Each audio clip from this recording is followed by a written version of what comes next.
Okay, Shri Jayendran, ആഗോള അയ്യപ്പ സംഗമത്തിൻ്റെ സംഘാടനത്തിൽ ഇപ്പോഴും അവ്യക്തത തുടരുന്നു, ആശയക്കുഴപ്പം തുടരുന്നു, അനിശ്ചിതത്വം തുടരുന്നു. കോടതിയെ പോലും ബോധ്യപ്പെടുത്താൻ സാധിച്ചില്ല എന്തിനാണ് ഇങ്ങനെ ഒരു സംഗമം നടത്തുന്നത്, അതിൻ്റെ സ്വഭാവം എന്താണെന്ന് കോടതിക്ക് ബോധ്യപ്പെട്ടിട്ടില്ല എന്ന് ആ ഉത്തരവിൽ നിന്ന് വ്യക്തമാണ്.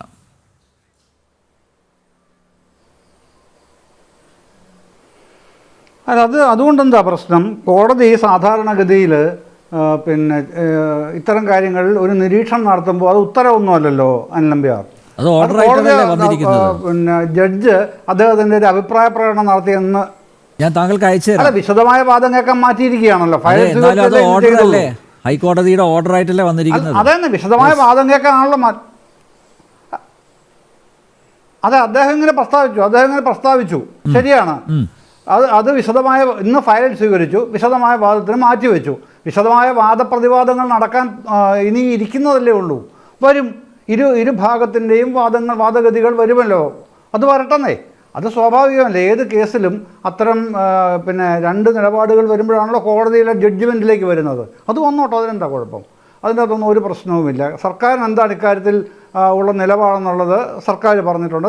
ഒരു പ്രശ്നവും ഇല്ലെങ്കിൽ എന്തിനാണ് ഇങ്ങനെ ദുരൂഹമായി, ഇതിൻ്റെ ഉദ്ദേശ ലക്ഷ്യങ്ങൾ എന്തിനാണ് ഇങ്ങനെ ദുരൂഹമായി ഇങ്ങനെ നിലനിർത്തുന്നത്? എന്തിനാണ്? ഒരു പ്രശ്നവും ഇല്ല എന്ന് പറയുന്നു. അങ്ങനെയാണെങ്കിൽ ഇന്ന് കേസ് വാദത്തിനെടുത്ത സമയത്ത് തന്നെ ഇതാണ് ഞങ്ങൾ ലക്ഷ്യമാക്കുന്നത്, ഇങ്ങനെയൊരു അയ്യപ്പ സേവാ സംഗമം, അയ്യപ്പ വിശ്വാസികളുടെ സംഗമം കൊണ്ട് ഞങ്ങൾ ഉദ്ദേശിക്കുന്നത് ഇതാണ്, അതിലൊരു ക്ലാരിറ്റി വരുത്തി അവിടെ തീർന്നല്ലോ. അതെന്തിനാ 9-ാം തീയതി വരെ നീട്ടിക്കൊണ്ടുപോകേണ്ട കാര്യം എന്താണ്?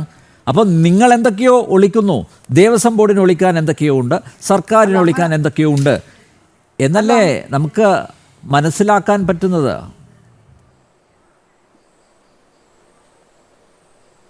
അല്ല, അങ്ങനെ മനസ്സിലാക്കുന്നതിലാണ് അപാകതയുള്ളത്. പ്രാക്ടീസിംഗ് ലോയറായ ഉല്ലാസ് ബാബു അത് വിശദീകരിക്കുമെന്ന് ഞാൻ വിചാരിക്കുന്നു. നമ്മുടെ കേസ് കൊടുത്താൽ ഉടനെ അതിൻ്റെ മൊത്തം പേപ്പേഴ്സും കോടതിയിൽ ഹാജരാക്കി അപ്പം തന്നെ വാദവും പ്രതിവാദവും നടത്തി അന്ന് തന്നെ തീരുമാനിക്കുന്ന പതിവൊന്നും ഇന്ത്യയിൽ ഒരു കോടതിയിലുമില്ല. ഈ കോടതിയിൽ മാത്രമല്ല. അങ്ങനെയല്ല, നടപടിക്രമങ്ങൾ അങ്ങനെയല്ലല്ലോ. അത്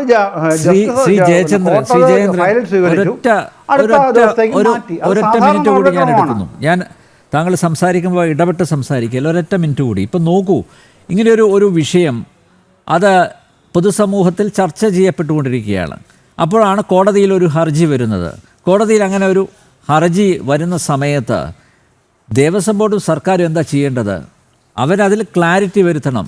ഞങ്ങളിതാ ഇന്നേ കാരണങ്ങൾ കൊണ്ടാണ് ഞങ്ങളിങ്ങനെ ഒരു ആഗോള അയ്യപ്പ സംഗമം നടത്തുന്നത് എന്ന് വ്യക്തതയോടെ കോടതിയിൽ അവതരിപ്പിച്ച് അവിടെ തീരുമല്ലോ പ്രശ്നം. താങ്കൾ പറയുന്നത് ഇപ്പോൾ ആദ്യ ദിവസം തന്നെ പരിഗണിക്കുമ്പോൾ എല്ലാ കാര്യങ്ങളും കോടതിയെ ബോധ്യപ്പെടുത്തണ്ട എന്നാണ് പറയുന്നത്. പക്ഷെ അവിടെ തീർന്നില്ലേ?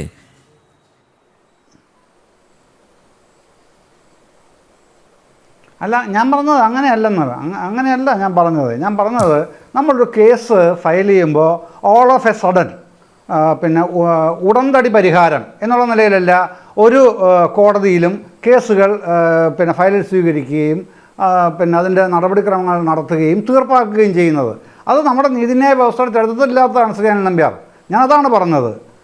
ഓൾ ഓഫ് എ സഡൻ ആയിട്ടൊരു ശ്രീ ജയേന്ദ്രൻ, താങ്കൾ ഇന്നലെ ഈ ഫ്ലോറിൽ ഇരുന്ന് താങ്കൾ പറഞ്ഞത് ശബരിമലയുമായി ബന്ധപ്പെട്ട ഏതെങ്കിലും ഒരു സ്ഥലത്തല്ല നടത്തുന്നത്, ഇത് പമ്പയിലാണ് നടത്തുന്നത്, അങ്ങനെയാണ് താങ്കൾ പറഞ്ഞത്. അത് തെറ്റിദ്ധരിപ്പിക്കാനുള്ള ഒരു ശ്രമം. പക്ഷേ ഇന്ന് കോടതി കൃത്യമായിട്ട് നിരീക്ഷണം നടത്തിയിട്ടുണ്ട്. പമ്പ, ദക്ഷിണ ഗംഗ എന്നറിയപ്പെടുന്ന പമ്പയ്ക്ക് വിശുദ്ധിയുണ്ട്. അപ്പോൾ പമ്പാതീരത്ത് ഇങ്ങനെയൊരു സംഗമം നടത്തുമ്പോൾ കൃത്യമായിട്ട് തിരുവിതാംകൂർ ദേവസ്വം ബോർഡ് അതിൻ്റെ ആ റെഗുലേഷൻസ് എന്തൊക്കെയാണ് ആ ആക്റ്റിൽ പറഞ്ഞിരിക്കുന്നത്, ആ വ്യവസ്ഥകൾക്ക് അനുസൃതമായിട്ട് മാത്രമേ അത്തരമൊരു ചടങ്ങ് സംഘടിപ്പിക്കാൻ പാടുള്ളൂ എന്ന് കൃത്യമായിട്ട് പറയുന്നുണ്ട്. ഇപ്പം കോടതി അതുപോലെ നിരീക്ഷിക്കുന്നുണ്ട്. താങ്കൾ ഇന്നലെ പറഞ്ഞത് പമ്പയിൽ വെച്ചല്ലേ നടത്തുന്നത്, ഇത് ശബരിമലയിൽ വെച്ചല്ലല്ലോ നടത്തുന്നത് എന്ന് പറഞ്ഞതിന് പോലും ഒരു നിരീക്ഷണം, ഒരു മറുപടി കോടതിയുടെ ഭാഗത്ത് നിന്ന് വന്നിട്ടുണ്ട്. അത് താങ്കൾ ശ്രദ്ധിച്ചു കാണും. അല്ല, ഞാൻ പറഞ്ഞതിനെ അങ്ങനെ താങ്കൾ പറയേണ്ടതില്ല എന്നാണ് എനിക്ക് വ്യക്തമായിട്ട് ശ്രീ അനിൽ നമ്പ്യാർ പറയാനുള്ളത് ഇത് ശബരിമലയിലല്ലല്ലോ നടത്തുന്നത് എന്ന തരത്തിലുള്ള ഒരു സമാശ്വാസ നിലയിലുള്ള അഭിപ്രായമല്ല, നിലപാടല്ല ഞാൻ പറഞ്ഞത്. ശബരിമല അല്ല നടത്തുന്നത് എന്ന് തന്നെയാണ് ഞാൻ നിലപാട് പറഞ്ഞത്. ശബരിമലയിലല്ല നടത്തുന്നത്, ശബരിമല അല്ലല്ലോ എന്നല്ല ഞാൻ ഇന്നലെ ചൂണ്ടിക്കാണിച്ചത്. അത് പമ്പാ മണപ്പുറത്താണ് നടത്തുന്നത്. അത് ഇന്നലെയും പറഞ്ഞു, ഇന്നും അത് തന്നെ പറയുന്നു. അത് സാംസ്കാരിക സംഗമമാണെന്നാണ് സർക്കാർ ദേവസ്വം വകുപ്പ് വ്യക്തമാക്കുന്നത്. സാംസ്കാരിക സംഗമമാണ് നടക്കുന്നത്. അതിൻ്റെ വിശദമായ കാര്യങ്ങൾ എന്തൊക്കെയാണെന്നുള്ളത് അവർ പത്രക്കുറിപ്പിൽ വിശദമാക്കിയിട്ടുണ്ട്. അതൊക്കെ നമ്മുടെ മുമ്പിലുമുണ്ട്. കോടതിയുടെ മുമ്പിലേക്ക് ചെല്ലേണ്ട കാര്യങ്ങൾ കോടതിയുടെ മുമ്പിലേക്ക് ചെല്ലുക തന്നെ ചെയ്യും. പിന്നെ മറ്റൊരു കാര്യം, കഴിഞ്ഞ മാസം ഞാൻ പറഞ്ഞോട്ടെ. കഴിഞ്ഞ മാസം 27-ാം തീയതിയാണ് ഞാൻ ഓർക്കുന്നത്, അങ്ങനെയാണ്, ശ്രീ SJR കുമാറുമായിട്ട് ഞാൻ ജനറൽ ഡിബേറ്റിലുണ്ടായിരുന്നു. ഇതേ വിഷയമായിരുന്നു അന്നും ചർച്ച. അന്ന് അദ്ദേഹം പറഞ്ഞത് ഒരു കാരണവശാലും ഈ ശബരിമല ആഗോള സംഗമം നടത്താൻ ഞങ്ങൾ സമ്മതിക്കില്ല, അനുവദിക്കില്ല എന്നുള്ളത്. ഞാൻ അന്ന് തന്നെ പറഞ്ഞു, എന്തിനാണ് അങ്ങനെയൊക്കെ പറയുന്നത്? താങ്കളെപ്പോലുള്ള ഒരാൾ, ഒരു പ്രധാനപ്പെട്ട സ്ഥാനത്തിരിക്കുന്ന പ്രധാനപ്പെട്ട ഒരു നേതാവല്ലേ അദ്ദേഹം, അങ്ങനെയൊക്കെ എന്തിനാണ് പറയുന്നത്? ഞങ്ങൾ നടത്താൻ അനുവദിക്കില്ല. അതേസമയം എത്ര മനോഹരമായിട്ട് ഇന്ന് വിശ്വഹിന്ദു പരിഷത്തിൻ്റെ അടക്കം നിലപാട് വ്യക്തമാക്കി. 22-ാം തീയതി പന്തളത്ത് വെച്ച് ഏതാണ്ട് ബദൽ എന്ന് പറയാവുന്ന തരത്തിൽ തന്നെ വിശ്വാസ സംഗമം നടത്തുന്നു. മനോഹരമായ ഒരു കാഴ്ചപ്പാടാണത്. അതിനോട് ഒരു വിയോജിപ്പില്ല, യോജിക്കുകയും ചെയ്യുന്നു കേട്ടോ. അതാണ് ശരി, ട്രൂ സ്പിരിറ്റ് എന്ന് പറയുന്നത് അതാണ്. ഗവൺമെൻറ് ഇങ്ങനെ നടത്തുന്നു, ഞങ്ങൾക്ക് അവരെ വിമർശനമുണ്ട്, വിശ്വാസമില്ലായ്മയുണ്ട്, ഇതാ ഞങ്ങൾ നടത്തുന്നു വേറെ വിശ്വാസ സംഗമം എന്ന് പറയുന്നതിൽ എന്താ കുഴപ്പം? അതാണ് താങ്കൾ ഇന്ന് താങ്കൾ അതിൻ്റെ ഭാഗമായി വന്നിരിക്കുമ്പോൾ എനിക്കത് കുറച്ചുകൂടെ താങ്കളുടെ ആ വ്യക്തിത്വത്തിൻ്റെ മാന്യത കൂടിയിട്ടേ ഉള്ളൂ എന്ന് തന്നെ ഞാൻ പറയും. അതൊരു കാര്യം. പിന്നെ മറ്റൊരു പ്രശ്നമുള്ളത്, താങ്കളുടെ SJR കുമാർ തന്നെ ഇപ്പം പറഞ്ഞൊരു കാര്യം ഞാൻ കേട്ടത്, എവിടെയും സ്പോൺസർഷിപ്പ് സ്വീകരിക്കുന്ന ഒരു പരിപാടി ഒരമ്പലങ്ങളിലും ഇല്ല എന്നതാണ് താങ്കൾ പറഞ്ഞത്. അത് പൂർണ്ണമായും തെറ്റാണ് സർ. എന്താണെന്നറിയാമോ? ഏതാനും വർഷങ്ങൾക്ക്, ഞാൻ ഏറ്റവും റീസെൻ്റായിട്ടൊരു കാര്യം പറയാം. ഏതാനും വർഷങ്ങൾക്ക് മുമ്പാണ് സ്വർണം പൂശിയത് ശബരിമല, വിജയമല്യാണ് ചെയ്തത്. സ്പോൺസർഷിപ്പായിരുന്നു സംഭവം. അതിൻ്റെ ഡീറ്റെയിൽസിലേക്ക് ഞാൻ പോകുന്നില്ല. ഇനി ഒരു ചരിത്രം പറഞ്ഞാൽ, പ്രാക്കുളം ഭാസിയുടെ നേതൃത്വത്തിലുള്ള 67 എനിക്ക് തോന്നുന്നു ഏപ്രിൽ 24-നോ 25-നോ അദ്ദേഹം അധികാരത്തിൽ വന്നത്. ആ സമയത്ത് അധികാരത്തിൽ വന്ന പ്രാക്കുളം ഭാസിയുണ്ട്, N മാധവൻ നായരുണ്ട്, PK ചന്ദ്രാനന്ദനുണ്ട്, 3 പേരുടെ ബോർഡ്. ആ ബോർഡാണ് 71-ൽ സുപ്രധാനമായ ചില തീരുമാനങ്ങൾ എടുക്കുന്നത്. അന്നത്തെ ദേവസ്വം ബോർഡ് എന്ന് പറഞ്ഞാൽ ഇന്നത്തെ ദേവസ്വം ബോർഡല്ല. വളരെ പരിതാപകരമായ അവസ്ഥയിലുള്ള, പണമേതുമില്ലാത്ത, ശമ്പളം കൊടുക്കാൻ മാർഗമില്ലാതെ വലയുന്ന ദേവസ്വം ബോർഡായിരുന്നു അന്നത്തെ ദേവസ്വം ബോർഡ്. ആ ദേവസ്വം ബോർഡിൻ്റെ കാര്യങ്ങൾ, പക്ഷേ ഇവർ 3 പേരും അത്യന്തം ആത്മാർത്ഥതയുള്ള പൊതുപ്രവർത്തകരായിരുന്നു, എല്ലാവരും അംഗീകരിക്കുന്നു ഒക്കെയുണ്ട്. അവ 71-ൽ ഓർക്കണം, ഭരിക്കുന്നത് അച്യുതമേനോൻ മുഖ്യമന്ത്രി, കരുണാകരൻ ആഭ്യന്തരം, ആ തരത്തിലുള്ള സംഗതിയാണ്. RSP നേതാവാണ് പ്രാക്കുളം ഭാസി, ചന്ദ്രാനന്ദൻ CPM-ൻ്റെ ആളും, മാധവൻ നായർ കോൺഗ്രസ്സുകാരനായിരുന്നെങ്കിലും ആ ബോർഡിൽ അന്ന് വന്നത് മഹാരാജാവിൻ്റെ പ്രതിനിധിയായിട്ടാണ്, അവസാനത്തെ മഹാരാജാവിൻ്റെ പ്രതിനിധിയാണ്. കാരണം 72-ൽ ഇന്ദിരാഗാന്ധി പ്രീവിപ്പേഴ്സ് നിർത്തലാക്കിയല്ലോ, അതോടുകൂടി രാജാധികാരമില്ലാതായി, പ്രതിനിധിയുമില്ലാതായി. അപ്പോൾ അങ്ങനെ വന്ന അവസാനത്തെ ആളും കൂടിയാണ് മാധവൻ നായർ.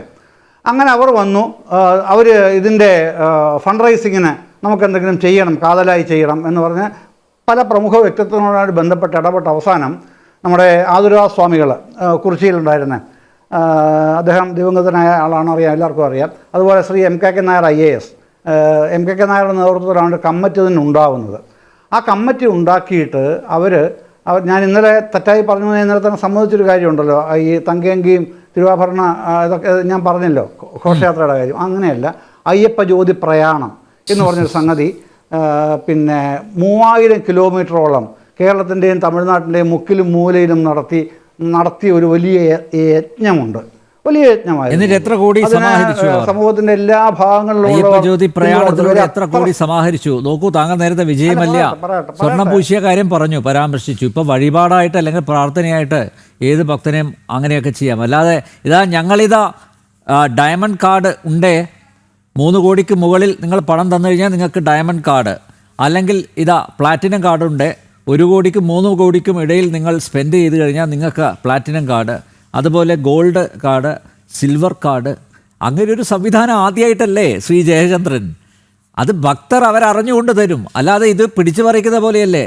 ഞങ്ങളിത് ഇങ്ങനെയൊക്കെ അല്ല, ക്ലാസിഫിക്കേഷൻ നടത്തിയിട്ടുണ്ട്.